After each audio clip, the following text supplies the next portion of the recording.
ആൻഡോഗസിൻ സൂചിപ്പിച്ചതുപോലെയാണെങ്കിൽ വലിയൊരു മാമാങ്കത്തിനാണ് നമ്മൾ വേദിയാകാൻ പോകുന്നത്. 11-ാം തീയതി അർജന്റീന ടീമിന്റെ ഒരു പറ്റം കളിക്കാരെത്തുന്നു. പിന്നാലെ തൊട്ടടുത്ത ദിവസം ബാക്കിയുള്ളവർ അങ്കോളയിൽ നിന്നെത്തുന്നു. അങ്ങനെയെങ്കിൽ 18-ാം തീയതി വരെയാണ് ഫിഫ വിൻഡോ ഉള്ളത്. അതിൽ 5 ദിവസത്തിന് മുകളിൽ കേരളത്തിൽ ലയണൽ മെസ്സിയും സംഘവും ഉണ്ടാകുക എന്നൊക്കെ പറഞ്ഞാൽ അത് കേരളത്തിലെ ഫുട്ബോൾ ആരാധകരെ സംബന്ധിച്ച് അതൊരു സ്വപ്നമായിരിക്കും, അതൊരു വർണ്ണാഭമായിട്ടുള്ള ആഘോഷമായിരിക്കും. ഇതിനും അപ്പുറമുള്ള ഒരു കായിക ഈവന്റ് കേരളത്തിൽ ഇനി നടക്കാൻ കഴിയുമോ, നടക്കുമോ എന്ന് പോലും നമുക്ക് സ്വപ്നം കാണേണ്ടിയിരിക്കുന്നു. അത്രമാത്രം വലിയൊരു വേദിക്കാണ് തിരുവനന്തപുരത്തെ കാര്യവട്ടം സ്റ്റേഡിയം സാക്ഷിയാകാൻ പോകുന്നത്. ഒന്നടങ്കം കേരളം തിരുവനന്തപുരത്തേക്ക് എത്തും. ലയണൽ മെസ്സി എന്ന മാന്ത്രിക സ്പർശമുള്ള ഇന്ദ്രജാലക്കാരന്റെ മുന്നിലേക്ക് ലയണൽ മെസ്സി എത്തുന്നു എന്നുള്ളതാണ്. IM വിജയൻ വളരെ ഫേവറേറ്റ് ആണ്, അർജന്റീന ടീമിന്റെ ഏറ്റവും ഗംഭീരമായിട്ടുള്ള ഫാനാണ് മുൻ Indian captain Shri IM Vijayan. എന്ത് തോന്നുന്നു? അർജന്റീന ഫുട്ബോൾ അസോസിയേഷന്റെ ഔദ്യോഗിക പ്രഖ്യാപനം എത്തി, അനിശ്ചിതത്വമൊക്കെ മാറി. എന്തോ അത് വലിയൊരു കാര്യം തന്നെയാണ്. നമ്മുടെ കേരളത്തില് മെസ്സി വരാന്ന് പറഞ്ഞാൽ, മറഡോണ വന്നിട്ടുണ്ട്, മെസ്സി വരാന്ന് പറഞ്ഞാൽ വലിയൊരു സംഭവമാണ്. പ്രത്യേകിച്ചും കേരളത്തിലെ ഫുട്ബോൾ പ്രേമികളുടെ അത്രയധികം കളി നമ്മളൊക്കെ നേരിട്ട് കണ്ടിട്ടുണ്ടെങ്കിലും നമ്മുടെ മലയാളി മീൻസ് അത്രയധികം ഫാൻസ് ഉള്ളൊരു ഇതുവരെ മെസ്സിനെ നേരിട്ട് കണ്ടിട്ട് കേരളത്തിൽ ഒന്ന് കാണാൻ പറ്റുന്ന ഒരു അവസരം, വലിയൊരു അവസരം തന്നെയാണ് അത്. ഈ കേരളത്തിലെ ഫുട്ബോൾ ആരാധകർ അല്ലെങ്കിൽ ഫുട്ബോളിന് എത്രത്തോളം ഉണർവുണ്ടാകും ലയണൽ മെസ്സിയുടെ വരവ് ശ്രീ IM വിജയൻ? ഇല്ല, എന്നെ സംബന്ധിച്ച് പറയാന്നുവെച്ചിട്ടുണ്ടെങ്കിൽ നമ്മുടെ യങ് ഇപ്പൊ ഈ ഗ്രാസ് റൂട്ടിലുള്ള ചെറിയ പിള്ളേർക്ക് ഭയങ്കര ഒരു ഇൻസ്പിറേഷൻ ആവും. മെസ്സിയൊക്കെ കേരളത്തിൽ വരുന്നു, കൊണ്ടുവരുന്നു എന്നൊക്കെ പറയുമ്പോൾ വരുന്ന തലമുറകൾക്ക് ഭയങ്കര ഇൻസ്പിറേഷനും കളിക്കാനുള്ള ഒരു ഭയങ്കര ഒരു ആവേശം ഉണ്ടാവും അവർക്കൊക്കെ. അതിനും അപ്പുറത്തേക്ക് ആദ്യമായിട്ടൊരു ലോകകപ്പ് ജയിച്ച ടീം കേരളത്തിലേക്ക് എത്തുന്നു എന്നുള്ളതാണ് ഏറ്റവും പ്രധാനപ്പെട്ട കാര്യം. പലവിധ ഫാൻ ബേസുകളുണ്ടാവും. ഇവിടെ ഉറപ്പായിട്ടും അർജന്റീന ഫുട്ബോൾ ആരാധകർ മാത്രമായിരിക്കില്ലോ ലയണൽ മെസ്സിയെയും സംഘത്തെയും കാണാൻ തടിച്ചുകൂടും. അതിൽ ബ്രസീലുകാരുണ്ടാവും, ക്രിസ്ത്യാനോ റൊണാൾഡോ ഫാൻസ് ഉണ്ട്, പിന്നെ ബ്രസീലിന്റെ ഇപ്പോ ക്രിസ്ത്യാനോ റൊണാൾഡോയും വന്നാലും നെയ്മർ വന്നാലും ഈ അർജന്റീന ഫാൻസ് എന്തായാലും പോകും അവരെ കാണാം. നമ്മള് ഒരു പ്ലെയറിനെയാണ് സ്നേഹിക്കുന്നത്. അപ്പൊ തീർച്ചയായിട്ടും ഇതില് ബ്രസീൽ ഫാൻസ് നമ്മുടെ കേരളത്തില് ഇഷ്ടംമാതിരി ഉണ്ടെന്ന് പറയാം. പോർച്ചുഗൽ ഫാൻസ് ഉണ്ട്. പക്ഷെ മെസ്സിനെ ആരാധിക്കുന്ന, ഇൻഡിവിജ്വലായിട്ട് ആരാധിക്കുന്ന ഇഷ്ടംമാതിരി ആൾക്കാരുണ്ട്. അപ്പൊ തീർച്ചയായിട്ടും നമ്മുടെ ഉള്ളവര് എന്തായാലും മെസ്സിനെ കാണാൻ ട്രിവാൻഡ്രത്ത് എന്തായാലും എത്തിയിരിക്കും. ഉണ്ടാകും ഉറപ്പായിട്ടും. തീർച്ചയായിട്ടും നീല്ലേ, പിന്നെ ഞാൻ ഉണ്ടാവില്ലേ. താങ്ക് യു സോ മച്ച് ചേട്ടാ.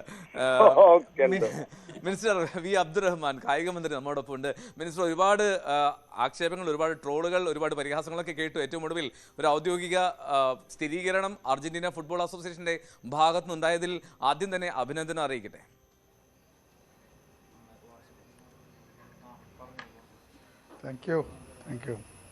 ഓക്കെ, അപ്പോൾ നമ്മൾ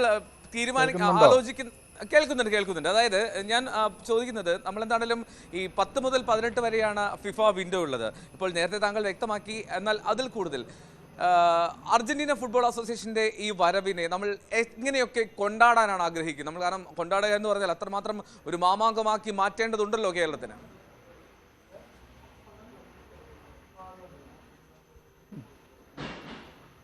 കേരളത്തിലെ ഫുട്ബോൾ ആരാധകർ, കേരളത്തിലെ മാത്രമല്ല ഇന്ത്യയിലെ ഫുട്ബോൾ ആരാധകരും മുഴുവൻ പ്രതീക്ഷിക്കുന്ന, ആഗ്രഹിക്കുന്ന ഒന്നാണ് സംഭവിക്കാൻ പോകുന്നത്.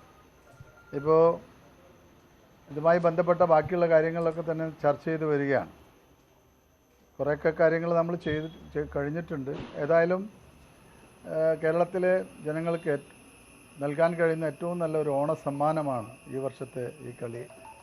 അപ്പോൾ എങ്ങനെയാണോ നമ്മൾ ഓണം ആഘോഷിക്കുന്നത് അതേപോലെ തന്നെ നമുക്ക് ഈ കളിയെ ആഘോഷിക്കാൻ കഴിയും എന്നാണ് എനിക്ക് തോന്നുന്നത്.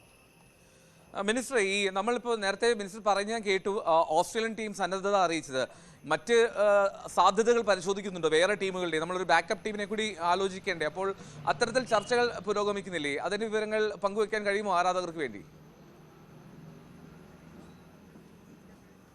നമ്മൾ ബ്രസീൽ അടക്കമുള്ള, പോർച്ചുഗൽ അടക്കമുള്ള ടീമുകളോട് സന്നദ്ധത ചോദിച്ചിട്ടുണ്ടായിരുന്നു. അപ്പോൾ അവരുടെ മറുപടികളൊന്നും വന്നിട്ടില്ല. പക്ഷേ ഈ ഫിഫ റാങ്കിങ്ങിൽ 50-ൽ താഴെയുള്ള ഏതെങ്കിലും ടീമുകളാണ് വരിക. അപ്പോൾ ആ ടീമുകളെ ഒരു സന്നദ്ധ അറിയിച്ച് കഴിഞ്ഞിട്ടുണ്ട്. അതിൽ നല്ല 1-2 ടീമിനെ നമ്മൾ സെലക്ട് ചെയ്യും. അതായിരിക്കും കളിക്കുക. മറ്റൊരു കാര്യം, ഒരു ആശങ്കകൾക്കും ഇതിനിടയൊന്നുമില്ല. അനാവശ്യമായുള്ള വിവാദങ്ങൾ ഇതുമായി ബന്ധപ്പെട്ട് വന്നു എന്നുള്ളത് ശരിയാണ്. പക്ഷേ തെറ്റായൊരു ധാരണയെ പുറത്താണ് അത്തരത്തിലുള്ള വിവാദങ്ങളൊക്കെ തന്നെ ഉണ്ടായിട്ടുള്ളത്. നമ്മളൊരു സ്പോർട്സിൽ അല്ലെങ്കിൽ ഫുട്ബോളിലൊക്കെ തന്നെ ആവേശം മാത്രമേ ഉള്ളൂ, വിവാദങ്ങളില്ല എന്നുകൂടി ഈ അവസരത്തിൽ പറയുകയാണ്. അപ്പോൾ അത്തരം വിവാദങ്ങളൊന്നും നമ്മൾ കണക്കിലെടുക്കുന്നില്ല. നമ്മൾ മുൻപും പറഞ്ഞതാണ്, ഒക്ടോബർ അല്ലെങ്കിൽ നവംബറിൽ അർജൻറ്റീനിയൻ നാഷണൽ ടീമിനെ 22-ൽ വേൾഡ് കപ്പ് വിജയിച്ച മെസ്സി അടക്കമുള്ള ടീമിനെ കേരളത്തിലെത്തിക്കാൻ ഞങ്ങൾ ശ്രമിക്കുന്നു എന്നുള്ളതാണ്. ഇപ്പോൾ ആ ശ്രമം ഫലവത്തായി. എന്തുകൊണ്ടും നമുക്ക് നല്ല രീതിയിൽ നടത്തേണ്ടതുണ്ട്. ഉറപ്പായിട്ടും. ഇനി ഒന്ന് രണ്ട് കാര്യങ്ങൾ, അതായത് ഇപ്പോൾ ഇനി അർജന്റീന ഫുട്ബോൾ ടീമിന്റെ ഒരു ടെക്നിക്കൽ സമിതിയുടെ പരിശോധനയൊക്കെ ഉണ്ടായില്ലേ? അപ്പോൾ അതൊക്കെ ഇന്നത്തേക്കാണ് അവർ അത്തരത്തിലുള്ള അറിയിപ്പൊക്കെ നൽകിയിട്ടുണ്ടോ? ആ ഇനിയുള്ള നടപടിക്രമങ്ങൾ എന്തൊക്കെയാണ് മിനിസ്റ്റർ?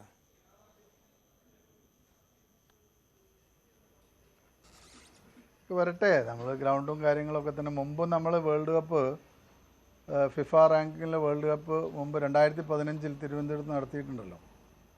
ആ സൗകര്യങ്ങളൊക്കെ ഇപ്പോൾ കേരളത്തിൽ നിലനിൽക്കുകയാണല്ലോ. പിന്നെ ഇതുമായി ബന്ധപ്പെട്ട ടെക്നിക്കൽ സ്റ്റാഫിനെ നമ്മൾ ക്ഷണിച്ചിട്ടുണ്ട്. അവർ അടുത്ത ആഴ്ച ഡൽഹി ബേസ്ഡായുള്ള ബോംബെയിലൊക്കെ ഉള്ള തന്നെ ഇതിൻ്റെ എഫേർട്സ് ഏറ്റവും നല്ല എഫേർട്ട് നമ്മളിത് എടുത്തിട്ടുണ്ടല്ലോ. അപ്പോൾ വിദഗ്ധർ വരട്ടെ, അവർ അത് നോക്കി പറയട്ടെ. ഓക്കെ, അതിൽ മറ്റൊരു പ്രധാനപ്പെട്ട കാര്യം, ഇപ്പോൾ നമുക്കറിയാവുന്ന പോലെ ഈ കാര്യവട്ടം ഗ്രീൻഫീൽഡ് സ്റ്റേഡിയം തന്നെയാണല്ലോ നമ്മുടെ മനസ്സിൽ. ഇതിൽ തന്നെ നമുക്ക് ചെയ്യാം. അതെ, ഗ്രീൻഫീൽഡ് സ്റ്റേഡിയം തന്നെയാണല്ലോ നമ്മുടെ മനസ്സിൽ. അപ്പോൾ അവിടെ ഇത്രയും നാളായിട്ട് ക്രിക്കറ്റ് മത്സരങ്ങളാണ് നടക്കുന്നത്. ഇപ്പോഴും മത്സരം നടക്കുകയാണ്, അറിയാവുന്ന പോലെ KCL നടക്കുകയാണല്ലോ. അപ്പോൾ ഈ ഫുട്ബോൾ ടീമുകളെ സംബന്ധിച്ച് അവരുടെ പ്ലേയേഴ്സിന്റെ ഹെൽത്ത്, ഫിറ്റ്നസ് ഒക്കെ നോക്കേണ്ടതുണ്ട്. ഇഞ്ചുറി കൺസേൺ ഉണ്ടാകരുത്, കാരണം വേൾഡ് കപ്പ് വരാൻ പോവുകയാണ്.